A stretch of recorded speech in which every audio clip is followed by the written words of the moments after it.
leero tuengedde tugenda kuyingira mwaka mpya tugezako kulaba nga weekumakuma munnaffe Oddengulo ekyali kiganye olabe nti kisobola okuba nga kisoboka. Ndina Josephat Sseguya tuze okutusaako olugambo. Ogamba otya Sseguya? Bulungi nnyo. Sootya nno.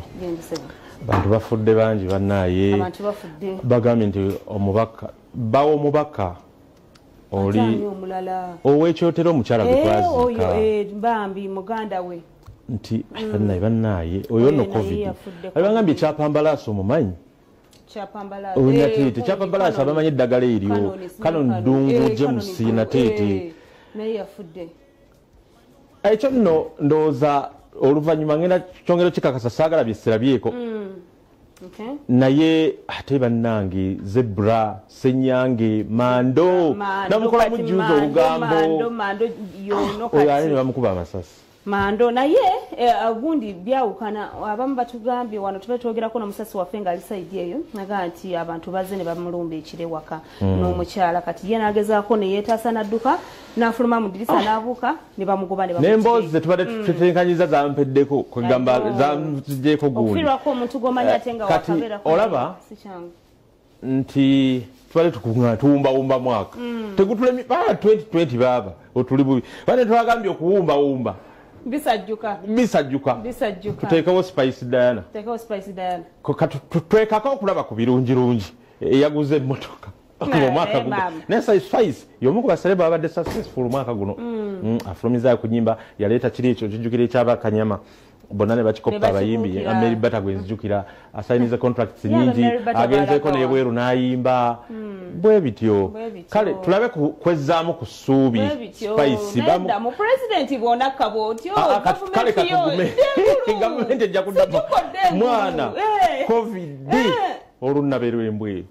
covid mukama tutaase ekirwadde ekyo ekyobulabe tulabika tugenda yingira mu covid ne covid omwaka ogujja kyekibi mukama yasinga okumanya kyemanyi omwaka ogujja 2022 era nga Maria Mulagire yatugambye olaba bwe tunaafuna budde tugenda teekawo ku Maria Mulagire yatugambye bulungi nnyo ye nga bwalaba anyway tulabe ku Spice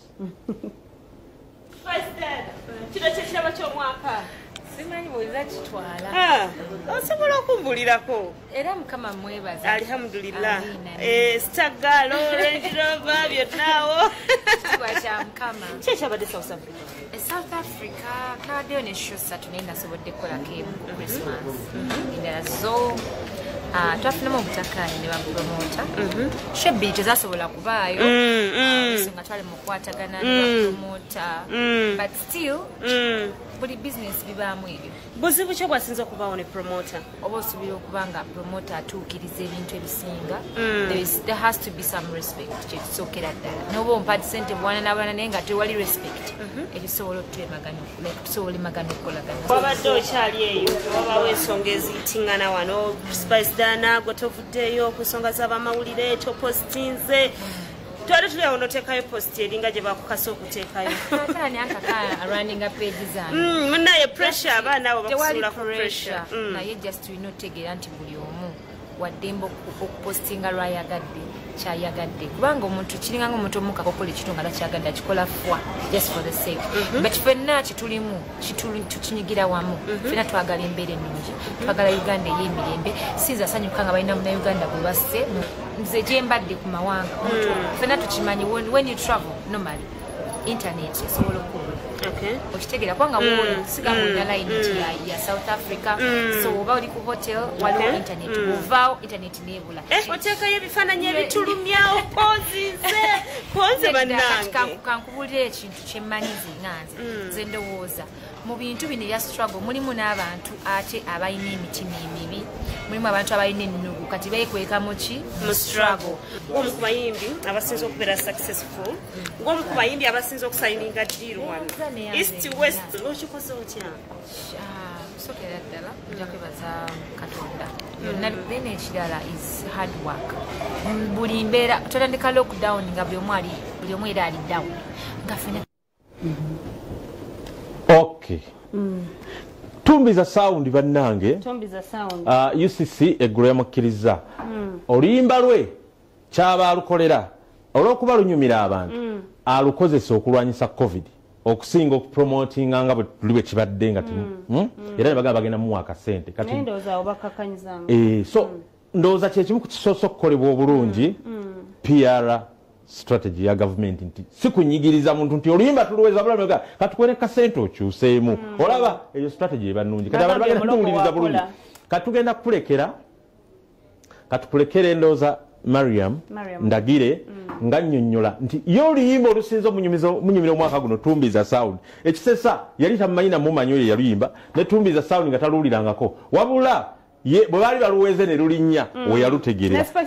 so ng'akutemeratemera omwaka Mariam Ndagire bwe gugenze mu performing arts nti ye mu lockdown yatikkiramu ne ku baana ayina essomero erisomesa abaana so kati awo kyeyafunamu yeeberera eyo ye tatambula musigale waka kati basiibula endowooza omulundi naye nga tukugamba mukwano gwaffe nti okwekuuma kintu kikulu wadde nga tugenda mu kaseera ka bululu Sseguya weekuume mbeere bulungi mweraba etuyigiriza okuba abayiiya netuyigiriza nti entertainment tetulina gikamula bukamuzi nga tulina kyetugizaamu netuyigiriza nti guno mulimu ng'oli waba akola mu bbanka naaba nga akola mu bbanka n'akola mu ssente ze n'agenda n'azimba enju n'akola mu ssente ze n'akola akaduuka n'asobola okuba nti ajja mu ssente ezigaziya ensawo ye twatikkira abantu baffe oba abayizi baffe aba performing art abayizi abayise Mariam Ndagire Film and Performing Arts Center twabatikkira ebbanga lyonna tuzze tukola naye nga gavumenti tennaba kutulaba kati gavumenti yatulabye ng'eyita mu kitongole kya Directorate of Industrial Training DIT netuwa olukusa okutikkira abantu babe ne certificate eziri mu kkowe lya certificate ne diploma tuno yabayimbi bangi enaku zino bavuddeyo ne bavumwa ate abantu ababalaba naye gwati tukigenza okirabanga bubbanga lyomaze mu industry zino zombi tovumibwangako okikola otya toyinza kubutavumwa kubanga siga nti buli kyokola buli omu aba akyanga naye oyiga buyizi kwefuga neweefuga ku lw'abantu bo famire yo neweefuga ku lw'abalabi abalala abakwagala ennyo kubanga tulina abalabi babafaani abatwagala okukamala nti bwoddamu ekigambo kyozzeemu kiyinza ate okukosa omukwano gwabadde naawe oba nekimuleetera okuyomba n'oyo omulala n'ogaziya olutalo olubadde lunaaba olufunda kale kwe gaabwe weesonyiwa sirise teyejjusa yeŋŋombo yange ffenna buli omu ayina obulumi bwe bwabuolesa nga bwolaba nti senga omuntu aba mufiiriddwa mu famire oyinza okulaba olina eziribanga n'azirika omulala n'awoggana bwogganyi nga wakukuŋŋaanya omulala n'asirika bekke ga buli omu obulumi abuwulira mu ngeri ye nyinza okuba nga mbadde siraga bulumi naye ate nga nyinza okuba nze mbadde nsinga okulumwa nyimba kiggwe zolaba ez'abayimbi bogamba nti oluyimba bwe luti nolwe luti lukoze omwaka guno gubadde bizibu tolina woyizaga nti luyimba luno baluli nina luyimba lunewunyisiza nti nali sirumanyi naye ate nenduyiga mu kaseera k'okugaa nti baluwere nga simanyi lwaki baluwera luyimba kiwuliza saawo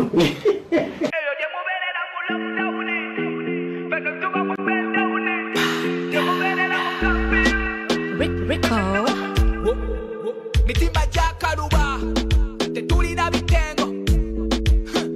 bibala tukuba newunyisiza nti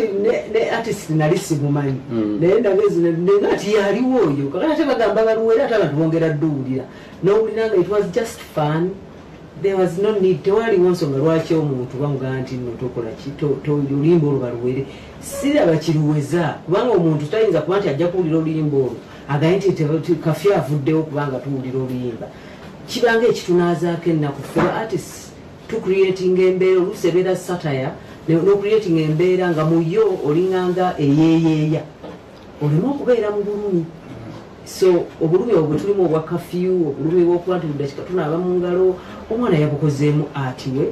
naye ng'ennyimba zibaddemu nnyingi tuziwulira naye oba okyalulowooza kate ne wabaawo ebijja ne bitabulatabula n'obeera ng'olwerabidde naye ng'abayimbi beebale obutaggwamu maanyi beebale okuba nti beekuumye baperforming artists twekuumye twongere mu maaso ate n'okukubiriza abalabi baffe bafaani baffe tusobole okuba nga tuyingira mu mwaka oguddako osanga n'ebinaatutaasa covid bwe binaatuukira tunaabe mu ngalo twambale masiki tetwetaba mu nkungaana. Olugambo mu kyenkya nga luwagiddwa. Family Hardware Limited tusangibwa Wakiso ku Wakiso District